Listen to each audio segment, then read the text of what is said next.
Hey,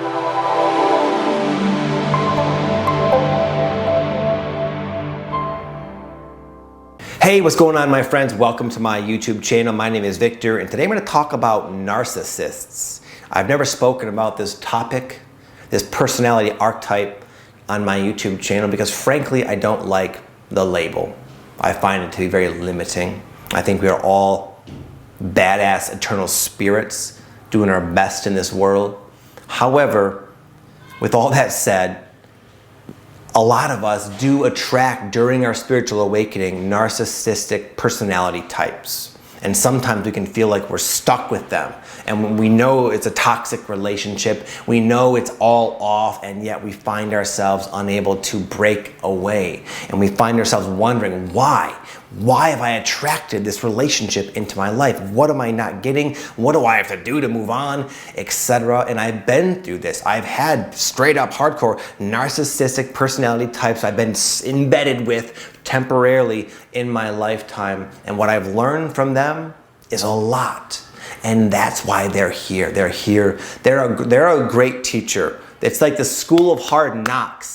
Accelerated learning when you're involved with a narcissist. So if you find yourself going through a relationship or you have narcissistic people in your life right now driving you nuts, know it's because you're a very strong and kind of an ambitious learner, we'll say, because you've chosen a challenge, again, a very challenging way to learn, but you're gonna learn a lot about yourself, about life, about love, about compassion in a very, very, very accelerated way. With that said, once you learn all of that, you don't need to have them in your life. I've gotten to a point where I don't have any narcissistic personality people in my life whatsoever. But I am so grateful and thankful for the ones that I did have in my life because again, they shared with me, they taught me so many valuable and usable life lessons. So this video goes out to those of you who do find yourself learning those hard lessons right now with the help of a narcissistic type of personality. And I'm going to share with you what you can do to deal with them,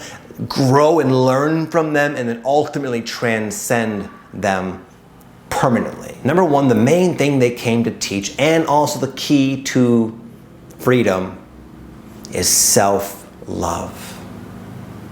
No one's perfect at self-love, and even though I don't have narcissistic people in my life, it doesn't mean I'm some kind of pro at self-love. But I realized the reason I was putting up with narcissistic personality types in the first place was a lack of self-love. Because otherwise, why would I subject myself to pain and confusion and manipulation and stress and anguish time and time and time again? I had a person, I'm not going to name their name because they might watch my channel. I don't want them to feel bad. I don't think he does. But he was someone I used to grow marijuana with. And we were, it was actually before it was legal. My friend knew how to grow marijuana, and he said, hey, let's grow it at your house. I'll do all the work. I'll show you what to do, and we'll split everything. So it sounded like a great idea. But when it came down to it, this person never showed up. They never did any of the work, and it was always just lies after lies after lies and excuse after excuse. And I would find myself so frustrated because I just felt so victimized. Like, man, this dude keeps screwing me over so blatantly and always has this like brilliant excuse, which I know is BS. And I would like, it came to a point where it was like, Victor, when is enough gonna be enough? Why do you continue to go through these cycles over and over and over again and lie to yourself, hoping things are going to change when you know they are not? Well, it was this, because I felt I couldn't do any better. I didn't think I could grow the marijuana on my own. I didn't think I was good enough or smart enough, or I didn't think I'd be able to learn. I had this lack of self-confidence and this lack of self-love, which allowed me to put up, which made it temporarily reasonable for me to put up with all this pain and suffering. But eventually what happened is I learned how to do this on my own. And I developed enough sort of self-efficacy and confidence and self-love where I no longer needed this person. I loved myself too much to put up with it. And even though it was uncomfortable to sever that tie, it had to be done because I came to a point of self-love where I simply refused to feel that abuse any longer. So a way to expedite this all kind of happened for me quite naturally, would be to ask yourself, why don't you feel you deserve better? That's a very hard question to ask. And on the surface, the mind will say, well, I do deserve better. But you got to go past that. You got to go deep into that little wounded inner child that keeps nudging with your subconscious programming to continue to play out these cycles, even though the writing's on the wall and it makes no logical sense. Get to the root, get to the bottom of that lack of self-love and find out why you're putting up with it. And once you learn that, not only will you naturally elevate yourself out of that sick relationship, but you will have the self-love. You'll feel amazing. You'll be a new person. And that growth of your self-love is going to transform all areas of your life to where at the end you'll be thanking that person for showing you where you were lacking the self-love. Number 2, more of a practical hack, is to just straight up set some boundaries and understand this. And I got this from a book called The Empath's Survival Guide, I believe, by some doctor. She said, no is a complete sentence. Why is it so hard to say no? Why is it so hard to set boundaries and to stand up for ourselves? I don't know, but it is, right? So here's what I've learned, a little hack, a little word of the wise. I had to learn to say no. When I first had my YouTube channel, I would answer each and every comment. I would respond at length to each and every email because I felt like obligated to. But it got to a point where I could not keep up with the numbers. And now where I'm at, I get people reaching out all the time with these propositions and these business opportunities. And Victor, I want you to do this. Victor, come on our show. Victor, do this. And I realized if I just kept saying yes to everything, which I did in the beginning, I was burnt out. I was exhausted. And I would do that. I would put up with the being burnt out, the exhaustion, the frustration, the negative energy and so forth, because that temporarily was easier than just straight up saying no and putting up with the uncomfortable pause when you tell someone no. And you tell someone no that you know is not going to like you saying no. They're not used to you saying no. They're going to maybe put up a fight. I avoided that and dug myself into the ground. But I got to a point that I had to make a change. And what I realized is this, the whole point of this, is saying no, setting boundaries gets easier. The first time it's really uncomfortable, really hard. I don't think I want to. It's gonna be like that. But eventually it's like, no. To the point where you almost have to be careful with saying it so assertively that you don't give people the wrong impression that you don't care. It becomes effortless to say no. Not because you're cruel, not because you're blocking out people's vibes or anything. It's because you just get to a certain level of self-love where you know your worth. And saying no becomes natural.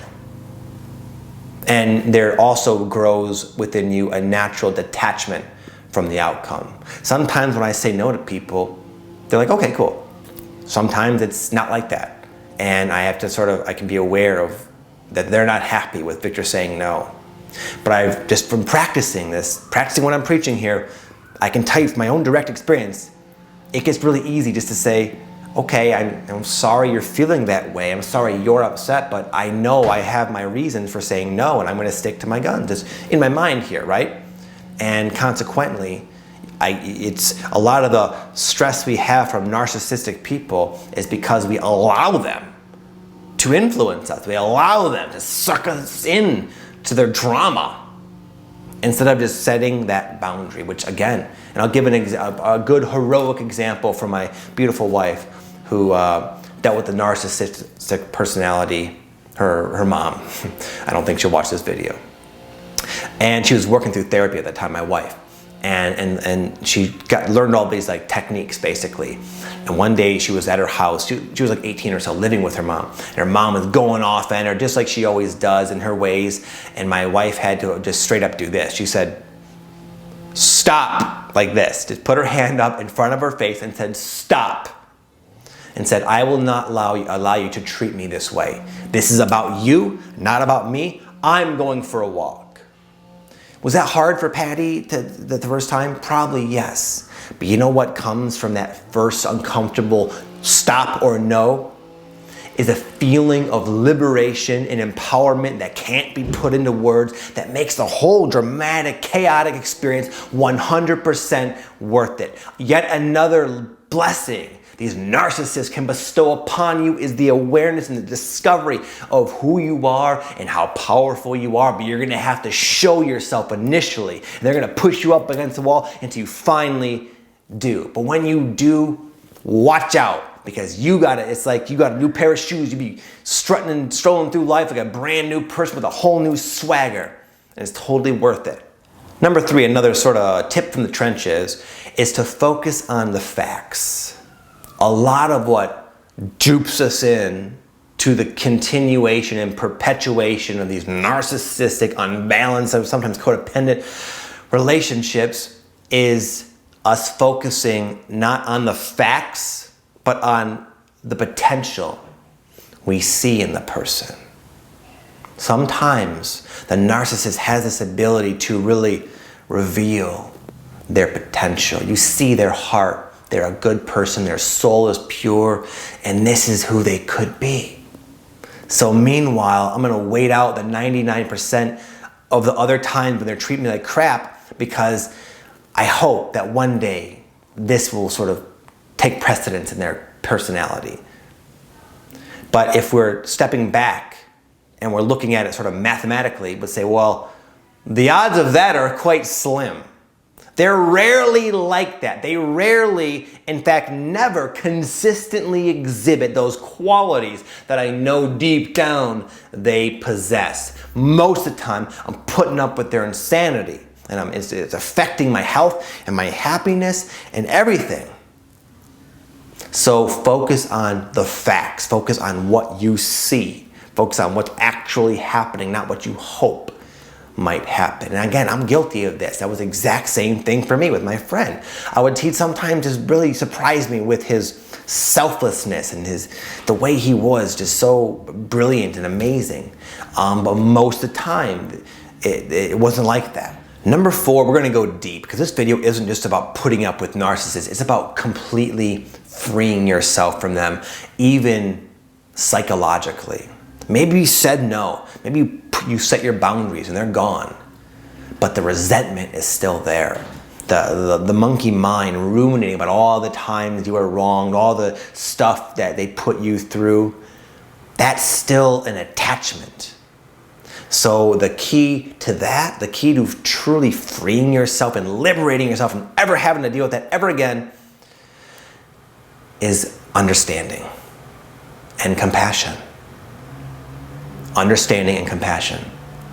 My father was sometimes a difficult person to be around, sort of a challenging father. But you know what? When he was 18 years old, he was drafted off to Vietnam. He watched his friends get blown up right in front of him. He had to probably kill people. At 18 years old, he had no control over that. So he was affected. He was in like the real hairy, crazy ass battles too. He doesn't even talk about it.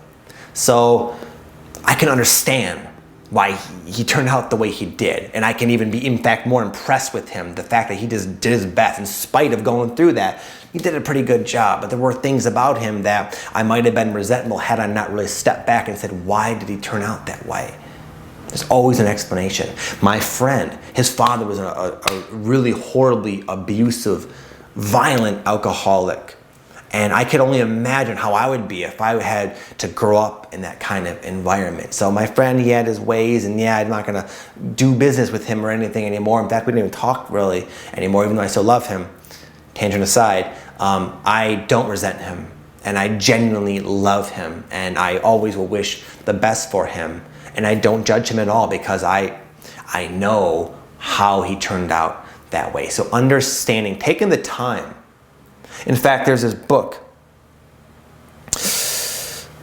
Where is it? This one right here. How to Win Friends and Influence People. Really solid book. And one of the main things that stuck with me from this book is seek to understand, not to be understood.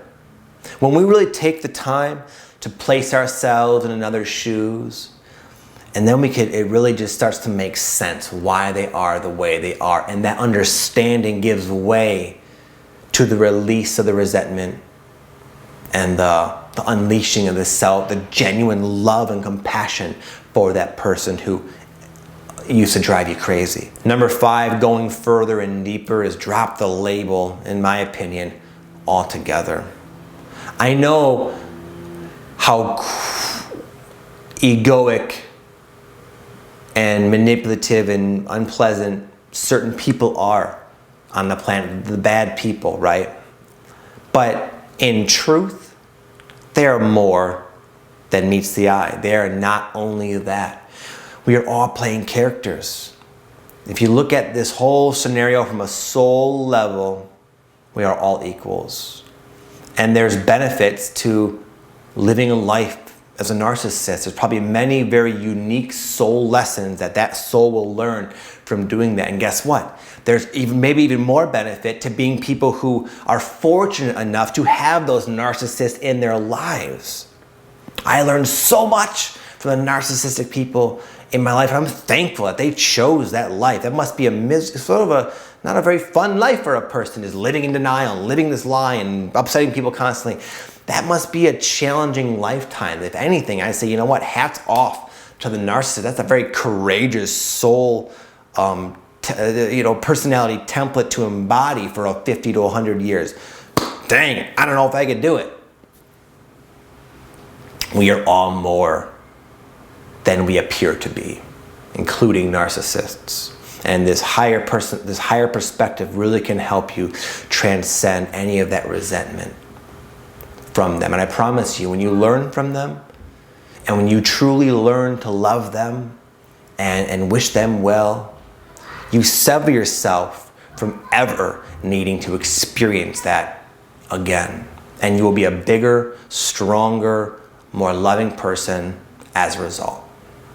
So my friend, that's my take on the whole narcissist thing. Take it or leave it. It's all I have to share about it. I wish you all nothing but the best. Regardless, I love you all, and I thank you for everything, all the likes, the comments, the shares, the emails, the messages, etc. It's beautiful.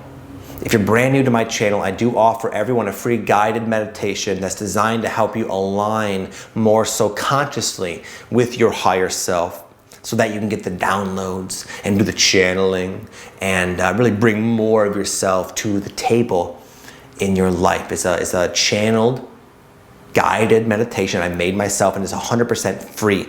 Check it out down below if you'd like. It's at the top of the description box, or at the very top comment. It's usually pinned as well.